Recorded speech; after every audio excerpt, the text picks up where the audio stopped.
Welcome back to Good Day. The March 31st deadline to enroll in the Affordable Care Act is now just 5 days away. But when folks register through online marketplaces, what are they getting and how will it affect their coverage? We're joined now live via satellite by Secretary of Health and Human Services, Kathleen Sebelius. Madam Secretary, thank you for joining us. With just 5 days to go, the federal government is still nearly 1 million enrollees short of the projected enrollment numbers set by Congress. What is your department doing to ensure that the enrollment numbers do not fall short? Well, we're having conversations like this, and I appreciate you having me on today so that the residents of Georgia know that they have lots of easy options to take advantage of this historic opportunity. If you're uninsured and eligible because you don't have affordable coverage in your workplace, this is really an opportunity for you and your family. We have a very smoothly operating website at healthcare.gov. If listeners speak Spanish as a primary language, cuidadodesalud.gov is up and running so people can go on the website, see what their options are, compare plans side by side, and then make a good decision for themselves and their families. And we know about the 1.7 million Georgians who don't have affordable health care right now, that most of them are likely to qualify for some financial help. And that means month in and month out, their premiums will be lower based on a tax credit. If they don't want to use the website, they can come to the toll-free call center at 1-800-318-2596. And this is not an automated caller on the other end. It's a trained worker who can, again, walk somebody through what's available in Albany, what the choices are, what the price would be, and let people make a good decision and enroll them on the phone. Or right in the Albany area, there's the Albany Area Primary Healthcare Inc. on Newton Road, and Mondays through Fridays and again on Saturday, there are workers available to help folks answer questions and sign up before the deadline on March 31st. Absolutely. Now, as this deadline to enroll approaches, recently your office announced that you will not necessarily be extending the deadline of March 31st to enroll, but you are considering giving those who start the enrollment process by month's end more time if they run into trouble. Now, I'm wondering, how are you defining trouble, and just how will folks know if they fall into this category of those who are able to receive more time to enroll?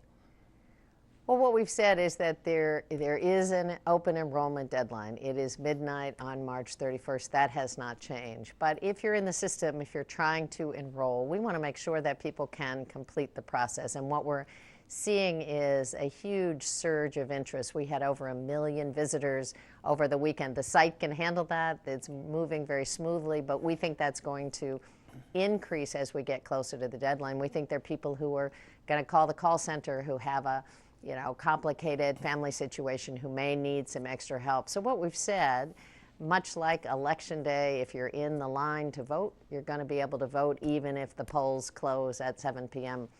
If you're in the site trying to get health insurance for yourself and your family, we want to help you complete the process and make sure you don't get locked out until next November when open enrollment opens again. Of course. Now, one issue not just here in Georgia, but with enrollment in general, is the Affordable Care Act has been running into a lack of younger enrollees, and of course this is raising the risk pool and causing the premiums of older enrollees to increase. So what is your department doing to ensure that younger enrollees sign up? Well, we knew that younger people probably wouldn't pay a lot of attention until the deadline got very close, and that's exactly what we're seeing between January and February. The enrollments of younger adults really started to surge. They enrolled in much higher numbers than any other age group. We think that will happen again as we move into and through March. We've also done a lot of outreach to younger adults. This is a season where a lot of people are watching basketball games and rooting for their favorite college team. So having some help from our friends like LeBron James and Kevin Durant and others is getting the attention of young folks. Zach Galifianakis was willing to help us pitch healthcare a bit with an interview with the president. So we know that younger Americans may not think about health insurance every day, may not be watching network news or reading the newspaper. So we're trying to do a lot of unique outreach and make sure that they know this is affordable, available coverage. We know that most young people who are eligible for the plan will find very affordable coverage. They're likely to find a plan, many for under $50 a month, and that gives full peace of mind to themselves and their families, because none of us can pick and choose when we're likely to get sick, when something could happen, fall on a basketball court, get hit in your car, and those bills could follow you for the rest of your life.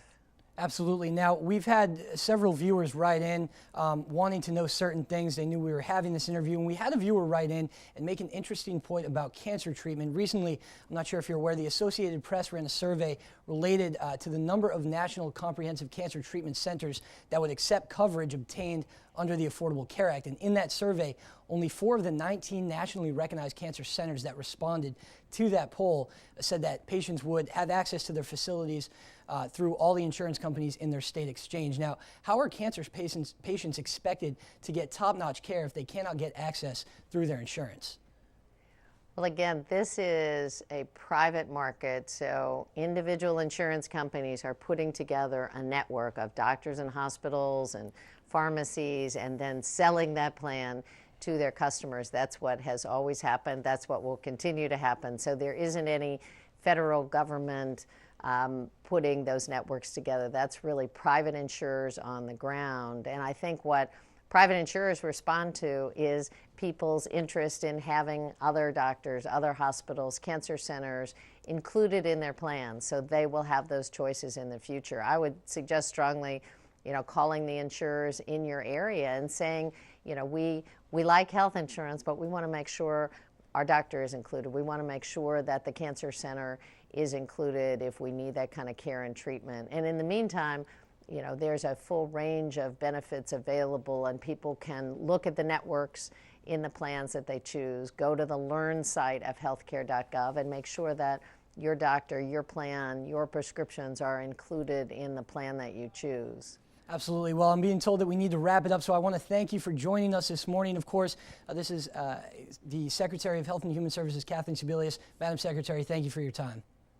Well, thanks for having me. And again, healthcare.gov is the easiest, fastest way to do it. All right. Thank you very much. Good Day's going to head to a break now. We'll be right back, so make sure to stick around.